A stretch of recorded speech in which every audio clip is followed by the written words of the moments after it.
Hi, Professor Wheeler. This is Michelle McGrath. Today is Friday, August 23rd, and I would like to present my video for Speaking to the Grief, the final project for the semester.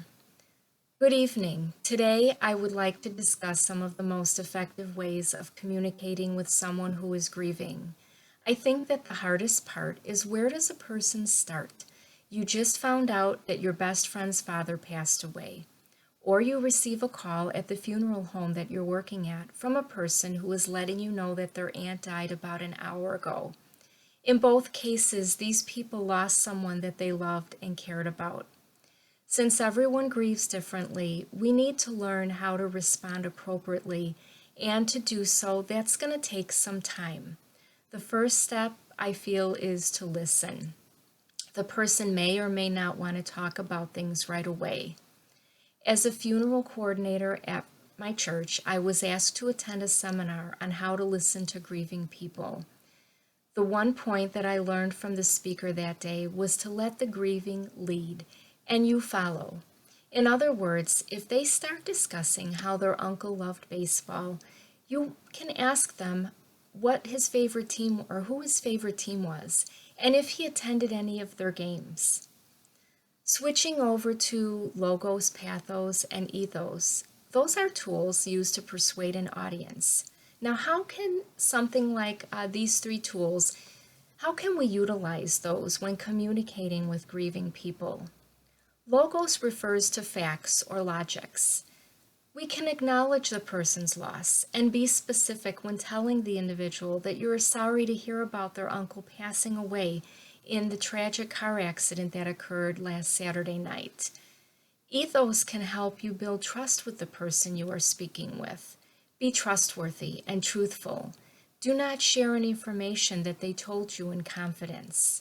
And when discussing funeral arrangements, if you call the church for the family and they are unable to have a service at 10 o'clock in the morning on the Thursday that they ask you to schedule the arrangements for, let the family know right away. Do not try to tell them that the church could still accommodate them. Yes, I actually witnessed that happen, unfortunately. Talk to the family and look into other dates and times, or the family may even provide you with the name of another church to contact on their behalf. And finally, pathos. Those are about feelings. Be compassionate to that person you're talking with. Look into their eyes, hold their hand, and tell them that you are there for them. I read an interesting article written by Harvard Health Publishing that was updated in July of 2019. It was called Ways to Support Someone Who is Grieving. It provided a very useful list of bullet points for ways to support a grieving person. Two important points that they make are to be flexible and accept that it takes time to go through the grieving process. You may have heard the expression, "it's the little things that count." That holds true when helping someone who is going through the grieving process. For example, sending a card in the mail would be a nice, pleasant surprise to them, or delivering a home-cooked meal to their house would alleviate some stress for having them to think about planning that meal for themselves or maybe their family. I would like to share a short personal story about a very good friend of mine who lost both of her sons from Duchenne muscular dystrophy. 5 years ago, her oldest son died from the disease at the age of 18. Her youngest son recently passed away at 15 years old. When I walked into the funeral home, at the front of the room stood Annie, and next to her sat the urn of her youngest son. Tons of pictures placed on easels wrapped around the room. As I waited in line to talk to her, I overheard family and friends saying things like, "Well, at least they're both together now." And there were even questions. People were asking, "Well, what happened?" By the time I reached her, she just looked at me and she wanted a hug so badly, but knew it wasn't possible because of all the restrictions that were placed on because of the current pandemic. There were so many things that I wanted to say to her, but I found it difficult to find the right words. I became frustrated with myself because here I am going through school to learn about all these things, and keeping in mind she doesn't currently know that I'm attending mortuary school, but the next day I called her to talk some more, and she said, Michelle, I was just glad that you were there for me. That's the best thing that happened to me. You know, you just were there to talk and to listen.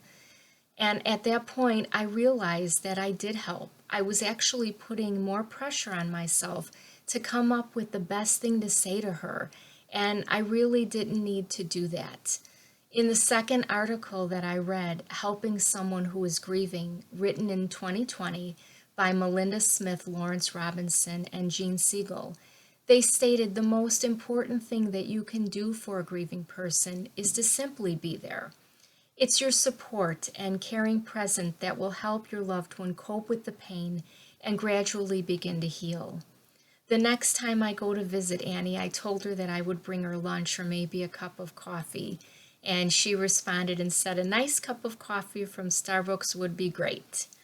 Furthermore, that same article referenced aftercare. We need to maintain our support after the funeral. I am part of a group text with my friends that I grew up with, and Annie is part of that group. We text one another probably about a week or so, a 1 week to 2 weeks, and just to check on one another. Between learning about aftercare in my studies and going through the process with my friend, I recognize that the value of aftercare and seeing how funeral directors should continue to assist their families by periodically reaching out to them and also by having available information to them would greatly benefit. Thank you, Professor Wheeler, for all of your help this semester and listening to me this evening. I look forward to keeping in touch with you. Have a nice weekend.